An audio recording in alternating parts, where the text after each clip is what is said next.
తెలంగాణ రాష్ట్రంలో పురా కింగుఫిషర్ బిల్లు బంద్ పెట్టాలనేంత బలమైన నిర్ణయం తీసుకోబోతున్నదట మలి సర్కారు. అగో రాష్ట్రంలో కొందరు మద్యపాన ప్రియులు మంచినీళ్లు తాగకుంటానన్న ఉంటారు కానీ మంచిగా అలవాటు చేసుకున్న కేఎఫ్ బిల్లు అయితే తాగకుండా ఉండరు. అసొంటోల పరిస్థితి ఏంటి అంటే ఏమో మరి అబ్గారీ మంత్రి జూపల్లి కృష్ణారావు సార్ అయితే ఇట్లా అంటుడు. అయ్యా జూపల్లి గారు, ఎటుగాని చలికాలంలో ఏంది సారు బిల్లు బంద్ పెడతారా? నివోదేనేనా? రేట్లు పెంచమని డిమాండ్ చేస్తాను. దీనికి ప్రభుత్వం వాళ్ళు అడిగిన ప్రకారం చెయ్యని కారణంగా ఈ యొక్క బిల్లు సప్లైని బంద్ చేసే కారణంగా చేస్తూ ఉన్నారు. ఇది ఎట్లాగూ ఇన్నరా ఇట్లా అంటున్నాడు అంటే ఇక బకాయి కట్టే ముచ్చట్నే లేదు. ఉన్నకాడికి లెక్కలు చూసుకొని ఆ కింగ్ఫిషర్ బీరు కంపెనీలతోని తెగదెంపులు చేసుకున్నాడే.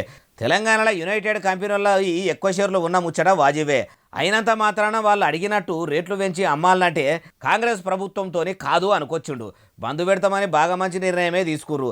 ఆ నడమ కూడా ఓ కంపెనీతో మీ ప్రభుత్వం ఒప్పందం చేసుకునేందుకు తయారైనట్టు అప్పట్లో వినబడ్డది. ఆ బ్రాండ్లు తెచ్చేందుకు ఈ బ్రాండ్కు బకాయిలు చెల్లించలేదా అని అట్లా కూడా వినబడుతున్నది.